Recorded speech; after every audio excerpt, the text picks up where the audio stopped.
오늘 이곳에 계신 성령님, 우리에게 말씀하시고 우리 가르치소서. 닫힌 우리 맘 열어주시고 주의 빛으로 밝혀 우리 인도하소. 다시 한번 오늘 이곳에 계신 성령님, 우리에게 말씀하시고 우리 가르치소서. 닫힌 우리 맘 열어주시고 주의 빛으로 밝혀 우리 인도하소서. 주님보다 앞서지 않고 겸손하게 주님의 말씀 기다리니 주님 손에 우리 드립니다. 사랑으로 인도하소서. 우리 다시 한번 가사를 생각하시면서 처음부터 찬양하도록 하겠습니다. 오늘 이곳에 계신 성령님, 오늘 이곳에 계신 성령님, 우리에게 말씀하시고 우리 가르치소서. 닫힌 우리 맘 열어주시고 주의 빛으로 밝혀 우리 인도하소서. 주님보다 앞서지 않고 겸손하게 주님의 말씀 기다리니 주님 손에 우리 드립니다. 사랑으로 인도하. 주님보다 앞서지 않고 주님보다 앞서지 않고 겸손하게 주님의 말씀 기다리니 주님 손에 우리 드립니다. 사랑으로 인도. 다시 한번 주님보다 앞서지 않고 주님보다 앞서지 않고 겸손하게 주님의 말씀 기다리니 주님 손에 우리 드립니다. 사랑으로 인도하소서. 주님 손에 우리 드립니다. 주님 손에 우리 드립니다. 사랑으로 인도하소서. 오늘 이 예배 가운데 온전히 성령께서 함께 하시고 성령께서 인도하여 주시는 예배 되기를 같이 기도합니다. 아멘. 오늘 우리는 나그네가 세상에서 라는 주제로 함께 하나님 말씀 나누도록 하겠습니다. 베드로를 비롯한 제자들이 죽을 때까지 열방을 다니면서 이렇게 복음을 전했던 것은 주님이 주셨던 두 가지 말씀 때문이었습니다. 하나는 너에게 성령이 임하실 것인데 너희가 권능을 받아서 온 열방을 넘어서는 복음의 증인이 될 것이다 라는 말씀이었습니다. 말씀대로 성령이 임하니까 어떻게 됐죠? 제자들이 그들의 모든 편입경과 문화를 뛰어넘어서 열방에 나가서 복음을 증언하는 증인된 삶을 살았습니다. 또 하나는 주님이 성령을 보내시면서 하신 말씀이 있었죠. 너희들을 고아처럼 내버려 두지 않을 것이다. 이렇게 하신 말씀 때문이었는데요. 아마 제자들은 늘 그런 생각을 했던 것 같습니다. 우리에게 성령을 보내신 주님이 곧 오신다. 곧 오신다. 우리가 주님을 곧 다시 볼 것이다. 우리는 다시 주님을 본다. 늘 그 생각을 가지고 아마 살았던 것 같습니다. 그렇게 다시 보게 될 주님 앞에 서게 될 그 날을 위해서요. 제자들은 그들의 삶을 세팅을 했어요. 그러니까 다시 보게 될 주님, 그 앞에 서게 될 날을 위해서 자신의 인생을 세팅을 했고, 그때 주님이 기뻐하시는 삶을 위해서 자신의 인생에 목적을 두었습니다. 여러분, 주님이 제자들에게 남기신 이 말씀이 그들만을 위한 말씀이겠습니까? 저는 여러분 모두에게도 성령이 임하셔서 이 죄된 세상의 모든 틀들을 넘어서서 복음을 증언할 수 있는 증인된 삶이 저와 여러분의 삶이 될 수 있기를 진심으로 소망합니다. 또 한 가지, 세상 사람들처럼 인생이 어디에서 와서 어디로 가는지 목적 없이 사는 그런 인생이 아니라 제자들처럼 우리가 돌아갈 본향이 있다. 우리는 곧 주님을 본다. 그렇게 우리가 돌아갈 본향인 하나님 나라의 삶의 목적을 분명하게 두고 그렇게 살아갈 수 있는 저와 여러분 될 수 있기를 바라는 것이에요. 여러분, 우리가 제자를 따라 이런 삶을 살아야 되는 이유가 있습니다. 그것은 이 땅에서의 우리의 삶은 나그네이기 때문에 그렇습니다. 오늘 말씀에서도 베드로는 나그네로 살아가는 성도들에게 이렇게 말을 하고 있습니다. 11절 말씀입니다. 11절 말씀 같이 읽겠습니다. 시작. 사랑하는 자들아, 거류민과 나그네 같은 너희를 권하노니 영혼을 거슬러 싸우는 육체의 정욕을 제어하라. 하나님 나라의 목적을 두고 이 땅에서 거류민과 나그네 같은 너희여, 너희에게 두 가지 고민을 끼다고 베드로는 이야기하고 있습니다. 첫째는 영혼을 거슬러 싸우는 육체의 정욕을 제어하라는 거예요. 여러분, 여기서요, 영혼을 거슬러 싸운다, 이 말은 어떤 말이냐면 하나님이 창조하신 우리 내면 있잖아요. 우리 영혼. 이 내면과 전쟁을 벌여서 우리의 영혼을 파괴시키고 무너뜨리려고 하는 것과의 싸움이 있다는 거예요. 여러분, 제 말 이해되십니까? 영혼을 거슬러 싸운다고 하는 것은 하나님이 창조하신 우리 내면과 전쟁을 벌여가지고 우리 영혼을 파괴시키고 무너뜨리려고 하는 그런 전쟁이 있다는 거예요. 여러분, 베드로는 무엇이 우리의 영혼을 무너지게 하는 거라고 말을 하고 있습니까? 육체의 정욕이라는 거예요. 육체의 정욕은 기본적으로 음란함을 말합니다. 그런데요, 꼭 음란함만을 말하지는 않습니다. 우리의 열심, 우리 스스로의 힘으로 인생을 채우면서 내 인생을 한번 만족하게 해보겠다고 하는 것도요, 육체의 정욕입니다. 내가 뭔가 열심히 해서 내 인생을 뭔가 만족하게 살아보겠다. 내 힘으로. 이것도 육체의 정욕입니다. 만약 우리가 육체의 정욕을 따라서 열심히 산다면요, 우리 육체는 만족스러울 거예요, 아마. 하지만 여러분, 우리의 내면과 우리의 영혼은요, 파괴되고 무너지고 무기력해질 것입니다. 사도 요한은 요한일서 2장 16절에서 우리의 영혼을 파괴시키고 무력화시키는 이 육신의 정욕을 안목의 정욕과 함께 나열을 하고 있습니다. 여러분, 세상은 안목이 좋은 사람이 되어야 된다고 얘기합니다. 그렇죠? 자, 안목을 길러야 된다, 그렇게 얘기합니다. 물론 안목이 좋으면 볼 줄 아는 눈이 생겨서 그렇게 우리가 좋을 것 같지만, 제가 이렇게 보니까요, 사람들이 죄를 짓는 게 대부분이 안목을 가진 다음부터인 거예요. 안목이 없기 전에는 어떤 사람과 어떤 사물과 어떤 것에 대해서 탐욕을 안 가져요. 근데 안목을 가진 다음부터는 탐욕이 생기는 거예요.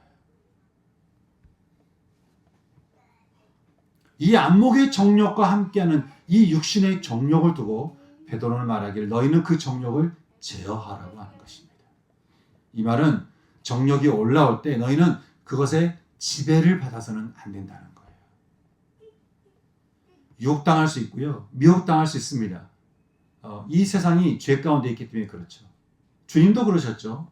하지만 그 정욕에 우리의 영혼이 지배를 받도록 내버려둬서는 안 된다는 거예요.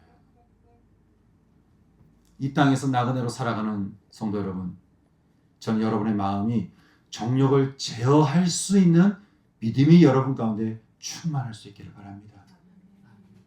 아니, 여러분의 영혼에 성령님이 충만히 임재하셔서 육체의 정욕이 자리 잡을 수가 없게 되기를 진심으로 소망하는 것이죠. 또 한 가지, 베드로는 하나님 나라의 본향을 두고 살아가는 나그네들에게 너희는 이 세상에서 행실을 선하게 하라고 또 한 가지를 권면하고 있습니다. 행실을 선하게 하라. 베드로의 이 말을 좀 이해하려면요, 이 편지를 썼을 당시의 기독교나 그 기독교 상황이나 당시 원독자들을 우리가 좀 이해할 필요가 있습니다. 당시 세상은 로마 제국에 속해 있었죠. 그리고 그 문화를 거스르고 있는 이 기독교인들은 아주 극소수였습니다. 그리고 대부분의 그 극소수들은 노예들 아니면 또 빈민층들이었습니다. 그러니까 세상 사람들 보기에 기독교는 굉장히 생소하고 낯선, 어떻게 보면 좀 저급해 보이는 그런 종교였다라고 하는 것이죠. 그래서 당시 사람들은 기독교에 대해서 수많은 오해들과 비방들을 쏟아내고 있었습니다. 게다가 신처럼 여기던 로마 황제를 숭배하지 않는 것 때문에 기독교인들은 극심한 핍박을 받고 있는 상황이었습니다. 이런 시대적 배경 속에서 베드로는 말하기를 너희는 선한 행실을 하라고 권면하는 거예요. 여러분, 이게 어떤 말씀일까요? 어떤 말일까요? 우리 12절 말씀 다시 한번 같이 읽겠습니다. 읽겠습니다. 시작. 너희가 이방인 중에서 행실을 선하게 가져 너희를 악행한다고 비방하는 자들로 하여금 너희 선한 일을 보고 오시는 날에 하나님께 영광을 돌리게 하려. 당시 이방인들, 즉 믿지 않는 자들이 기독교인들 향한 대표적인 비방이 있었는데, 그것은 그들이 함께하는 살고 있는 이 공동생활, 그리고 함께 모여서 보니까 그들이 성찬식을 행한다는 거죠. 함께 사는데 그들이 살과 피를 함께 먹고 마신다. 그러니까 이게 얼마나 생각이 이상하게 생각했겠습니까?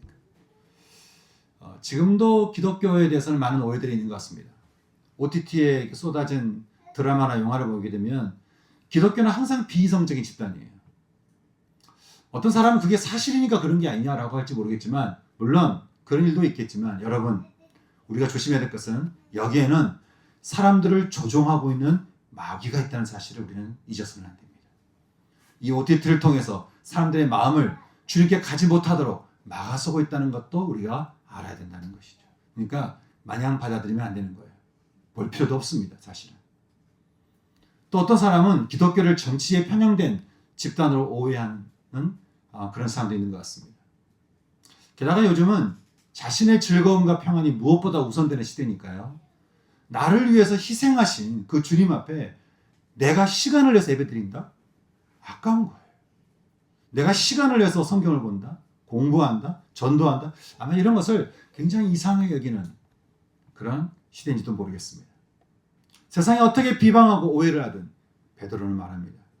그들이 나중에 주님이 오실 때 저분이 정말 계신 분이네. 정말 메시아라는 게 있었네. 그렇게 그들이 믿는다라고 말하는 분이 진짜 사실이네 라고 놀라면서 그들이 주님을 찬양하도록 우리는 오히려 선한 일을 행해야 된다라고 그렇게 베드로가 고민하는 거예요. 그 선한 일에 대해서 우리가 좀 더 구체적으로 보자면 우리는 13절과 14절 말씀을 볼 필요가 있는데 13절과 14절 말씀 같이 읽겠습니다. 시작. 인간의 모든 제도를 주를 위하여 순종하되 혹은 위에 있는 왕이나 혹은 그가 악행하는 자를 징벌하고 선행하는 자를 포상하기 위하여 보낸 총독에게 하라. 베드로는 선한 행실에 대해서 먼저는 인간의 모든 제도에 순종하고 그 제도에 속한 왕이나 그 왕이 보낸 총독에게 순종하라고 말을 하고 있습니다. 그것이 선한 행실이라는 거예요. 여러분, 사실 인간의 제도는 질서의 하나님의 성품에서 나온 거니까요.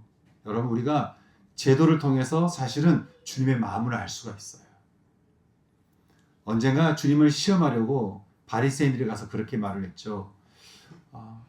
우리가 압제자 로마에게 세금을 내는 게 옳은 일입니까? 옳지 않은 일입니까? 그렇게 얘기한 거예요. 그러니까 주님은 동전을 가져오라고 하시면서 그 동전에 이 동전에 누구 형상이 있냐? 그렇게 물어보니까 로마 황제의 케사르 형상이 있습니다. 그래서 주님이 말씀하셨죠. 케사라의 것은 케사르에게, 하나님의 것은 하나님에게 바치라. 여러분, 주님은 지금 뭔가 불합리하고 억압적이던 로마의 세금 제도나 이것을 거두는 왕이나 그 총독과 그 권위를 부정하지 않으셨습니다. 베드로는 이처럼 너희는 제도와 왕이 보낸 총독들에게 너희는 순종해야 하는데 이것을 누구를 위해서 해야 되냐?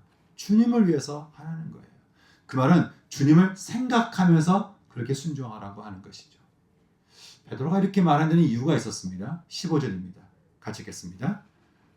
곧 선행으로 어리석은 사람들의 무식한 말을 막으시는 것이다. 베드로는 인간의 모든 제도와 왕이나 총독에게 순종해야 하는 이유가 믿는 자들의 선행을 통해서 비방하는 모든 어리석은 자들의 입을 멈추게 하는 데 있다라고 그렇게 말을 하는 거예요. 그리고 이 말씀에는 없지만 원어에는 말하기를 이것이 바로 하나님의 뜻이라고 하는 것이죠. 베드로는 우리가 은혜로 구원받아서 자유하게 되었지만 이 자유를 가지고 세상의 제도에 대항하고 왕과 총독과 싸우면서 하나님의 질서를 거부하는 악한 행실을 하는데 너희는 그 자유를 써서는 쓰지 말라고 그렇게 고민하는 거예요. 왜냐하면 우리는 이 세상에 속한 세상의 종이 아니라 우리는 하나님에게 속한 하나님의 종이기 때문이다 라고 얘기하는 것이죠. 하나님의 종으로서 우리는 어떻게 선한 행실을 해야 될까? 베드로는 다시 17절에서 이렇게 말을 하고 있습니다. 17절 말씀 같이 읽겠습니다. 시작. 뭇 사람을 공경하며 형제를 사랑하며 하나님을 두려워하며 왕을 존대하라. 어떤 선한 행실을 하라고 말합니까? 먼저는 뭇 사람을 공경하라는 거예요. 상대가 어떤 사람이든 모든 사람의 존재를 인정하고 차별 없이 그 인격을 존중하라. 그렇게 얘기하는 것이죠. 여러분, 하나님께서 우리에게 10계명을 주시면서 이웃사랑의 첫 계명을 뭐라고 말씀하셨죠? 부모를 공경하라. 복종이 아니라 공경입니다. 여러분, 부모가 좋은 분이어서 공경하는 겁니까? 부모가 나한테 잘해서 공경하는 거예요? 우리는 좀 나이든 부모를 무시하는 경향이 좀 있어요. 그런데 하나님은 부모라는 그 존재와 그 권위를 인정하고 부모를 공경하라고 말씀하셨어요. 이것이 이웃사랑의 시작이라고 하는 것이죠. 저는 여러분의 부모님을 공경할 수 있는 선한 행실을 잃지 않기를 바라는 것이에요. 또한 형제를 사랑하라고 말하죠. 여기 형제는 가족을 말하는 게 아닙니다. 교회 공동체를 말합니다. 너희는 주의 몸으로 부름받은 공동체 식구들을 서로 사랑하라는 거예요. 이게 선한 행실이라고 하는 것이죠. 저는 우리 공동체가 더욱더 사랑하는 공동체 될 수 있기를 진심으로 바랍니다. 그러면서 베드로는 이제 하나님을 두려워하고 왕은 존대하라 그렇게 말을 하고 있습니다. 다시 말해서 왕과 왕이 보낸 총독들은 두려움의 대상이 아니라는 거예요. 두려움의 대상은 하나님이라고 하는 것이죠. 하지만 하나님의 질서 안에 있는 왕과 총독들에 대해서는 그 권위를 인정하라고 말을 하고 있습니다. 그러니 그들을 대할 때에 주님을 생각하며 선한 행실로 대하라고 권면하고 있는 것이죠. 근데 베드로는 여기서 한 수 더 또 이야기합니다. 18절 말씀입니다. 같이 읽어볼까요? 사환들아 범사에 두려워함으로 주인들에게 순종하되 선하고 관용하는 자들에게만 아니라 또한 까다로운 자들에게도 그리하라. 사환들아 하인들아 너희는 범사의 주인에게 순종하되 너희 주인이 친절하고 사려 깊든 아니면 불합리하고 불공정하고 부당하게 대우하든 너희는 그들에게 어떻게 하라고요? 순종하라는 거예요. 여러분 이게 지금 이 시대에 우리가 좀 받아들이기 쉽지는 않겠죠. 그런데 베드로는 더 말하기를 심지어 너희가 억울하게 고통을 당해도 불의하게 괴로움을 겪어도 부당하게 고난을 당해도 너희는 하나님을 생각하며 슬픔을 참으라는 거예요. 오히려 그 참는 것이 아름다운 일이라고 말을 하고 있는 것입니다. 게다가 그 참는 것이 나중에 하나님 앞에 섰을 때 아름다운 일이라고 말하는데, 여러분, 대부분 하인이었던 성도들에게 베드로는 이 말을 하면서 이렇게 말을 하고 있습니다. 너희는 이것을 위해서 부르심을 받았다는 거예요. 우리는 좀 이 말씀을 이해할 때요, 제가 처음 말씀드린 대로 당시 시대적 배경 속에서 우리는 좀 이 말씀을 이해할 필요가 있습니다. 우리는 지금 로마 시대가 아니잖아요. 근데 로마 시대 사람들에게 한 말을 지금 있는 그대로 지금 이 시대에도 가져오면 곤란하겠죠. 말보다 의미를 살펴봐야 되는 건데요. 만약에 베드로가 지금 이 시대에 살았다고 한다면 베드로는 분명 다른 관점에서 우리에게 이야기를 했을 겁니다. 왜냐하면 그들이 하나님을 생각하면서, 그 당시에 있는 그 기독교인들이 하나님을 생각하면서 참으면서 고통 가운데 그들에게 주인에게 선한 행실을 했던 그 선행 때문에 여러분, 기독교는 로마 제국의 공인이 되었고요. 그들을 통해서 온 세상은 복음을 받아들이게 되었다는 거예요. 하지만 지금 이 시대는 우리가 당하는 우리의 고통이 있잖아요. 지금 이 시대에 우리가 겪는 우리의 고난이 있습니다. 2000년 전과는 비교되지 않게 법이 발전되면서 차별 없이 우리는 지금 자유를 마음껏 누리고 있지만, 그래도 이 시대에 겪는 우리의 고난과 우리의 어려움과 우리의 부담들 있잖아요. 그렇게 우리의 고난과 우리의 부담과 우리의 고난을 향해서 베드로는 우리에게 이렇게 이야기를 하는 것입니다. 너희는 모든 제도를 주를 위하여 순종하되 뭇 사람을 공경하며 형제를 사랑하고 하나님을 두려워하되 너희의 권위자의 권위를 인정하고 수용하라고 하는 것입니다. 그리고 그에게 선한 행실을 해서 나중에 주님이 재림하실 때에 그들로 하여금 주님을 찬양하게 해라. 혹시 여러분이 세상 권위자들이나 사람들에게 부당하게 고난을 받으면 하나님을 생각하며 슬픔을 참으라, 아니 오히려 선하게 대하라, 이는 하나님 앞에 아름다운 일이다, 그렇게 하시는 이 말씀을 여러분이 들은다면 여러분은 이 말씀에서 어떻게 하시겠습니까? 베드로는 이 말씀을 받으라고 말한 것이죠. 왜냐하면 우리는 이 세상 사람들이 아니라 하나님 나라에 속한 사람들이기 때문에 그렇다는 거예요. 우리의 이 선한 행위를 통해서 그들이 주님을 알고 주님을 인정하고 주님을 영접하고 그들이 주님께 영광을 돌릴 수 있기 때문에 그렇다는 것이죠. 우리는 이런 것을 위해서 부르심을 받았다라고 하는 것입니다. 베드로가 이렇게 말한 것은요, 우리 주님이 이 땅에서 그렇게 사셨기 때문인 거예요. 그리고 우리는 주님이 보여주신 그 본을 따라서 걸으면 되기 때문에 그런 것인데, 우리 21절 말씀을 우리 같이 한번 읽어보겠습니다. 21절 말씀 읽겠습니다. 시작. 이를 위하여 너희가 부르심을 받았으니 그리스도도 너희를 위하여 고난을 받으사 너희에게 본을 끼쳐 그 자취를 따라오게 하려 하셨느니라. 21절에서 주님이 너희에게 본을 끼쳤다라고 이 본은요, 이런 의미가 있습니다. 여러분, 우리가 좋은 글을 필사한다면 이미 쓰여져 있는 글을 있는 그대로 쓰는 거잖아요. 또 아무리 어려운 그림이어도 이미 스케치한 것을 우리가 색칠만 하면 그래도 그 그림이 그럴싸하잖아요. 그처럼 주님이 이 땅에 오셔서 우리가 나그네로서 어떻게 살아야 되는지 우리를 위해서 이미 인생을 스케치하셨다는 거예요. 다 우리가 인생을 잘 필사하도록 주님이 다 글을 써 놓으셨는데 우리는 그 본 위에 덧붙이기만 하면 된다는 것이죠. 베드로는 주님이 우리에게 보여주신 그 본, 우리가 따라가야 할 주님의 그 흔적, 그 발자취에 대해서 이렇게 말을 하고 있습니다. 22절 말씀 보니까 그는 죄를 범하지 않으셨대요.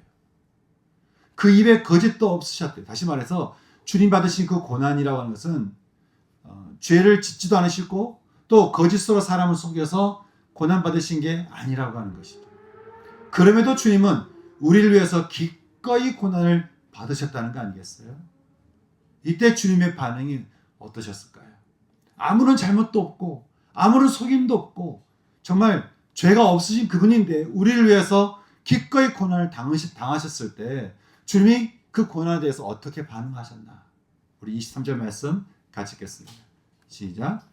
욕을 당하시되 맞대어 욕하지 아니하시고 고난을 당하시되 위협하지 아니하시고 오직 공의로 심판하신 이에게 부탁하시며.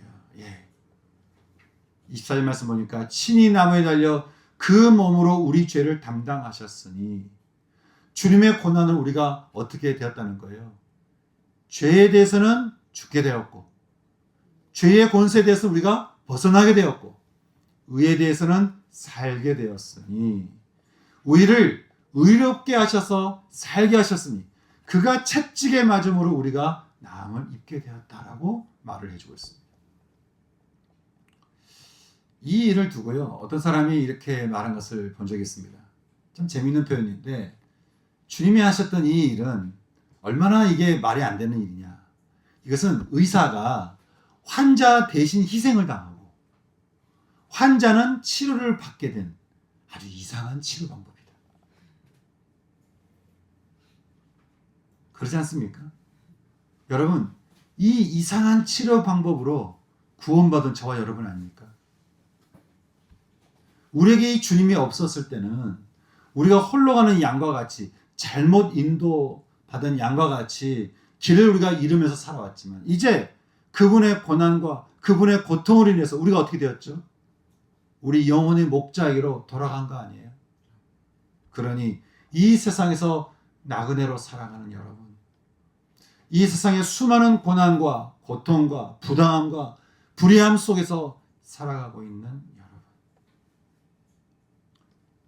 어떤 고난과 고통과 어려움이 우리에게 밀려온다 할지라도 베드로가 말합니다. 우리를 위해 고난당하신 주님을 생각하며 우리의 구원을 위해 죽임당하신 주님을 생각하며 우리가 해야 될 선한 행실은 뭇 사람을 공경하고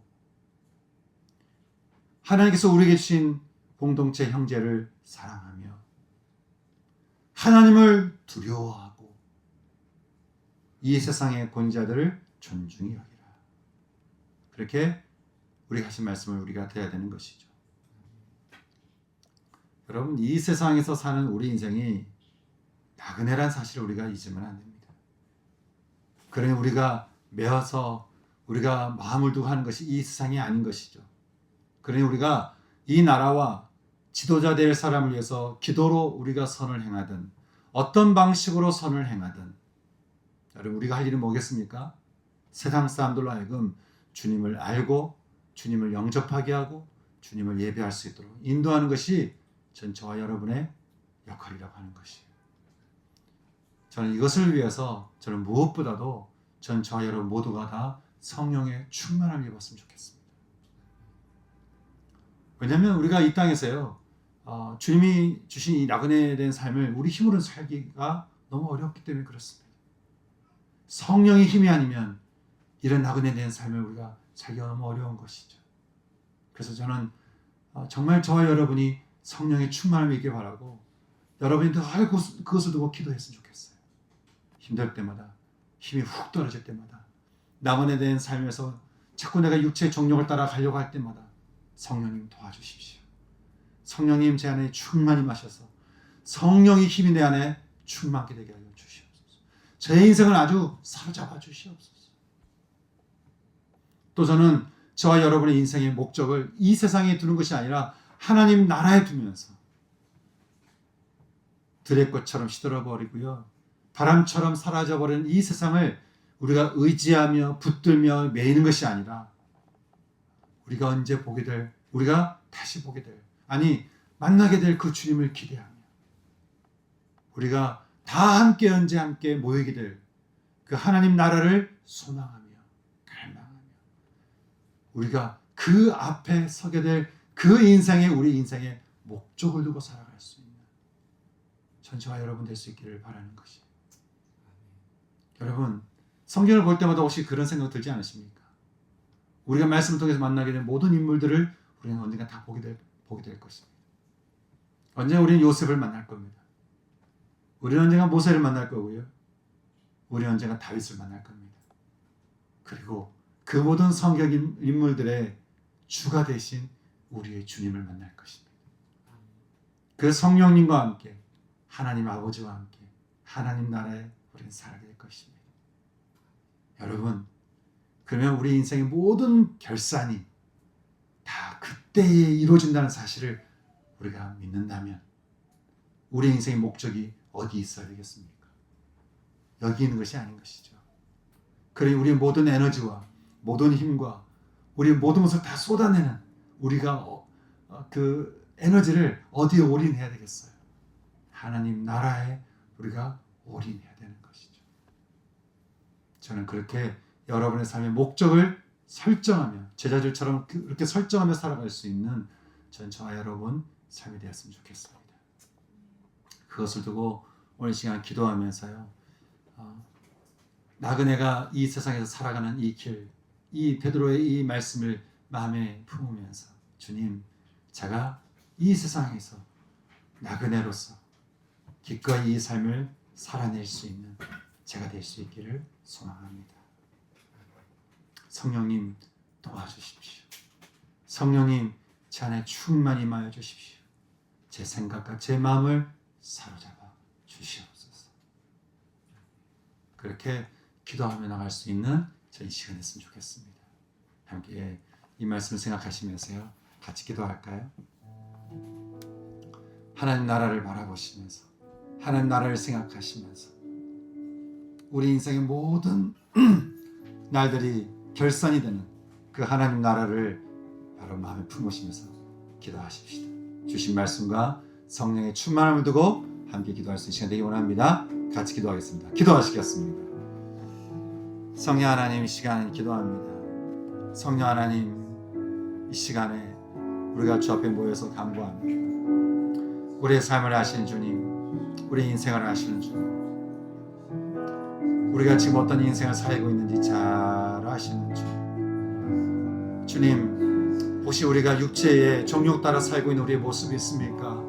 아버지여, 우리를 불쌍히 여겨 주시옵소서. 아버지여, 우리 안목의 정욕과 우리 육체의 정욕을 불쌍히 여겨 주시옵소서. 우리의 죄됨을 불쌍히 여겨 주시옵소서.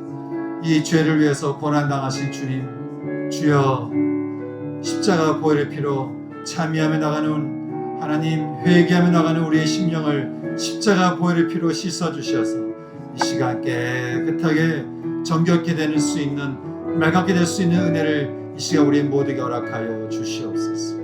주여, 우리 마음을 불쌍히 여겨 주시옵소서.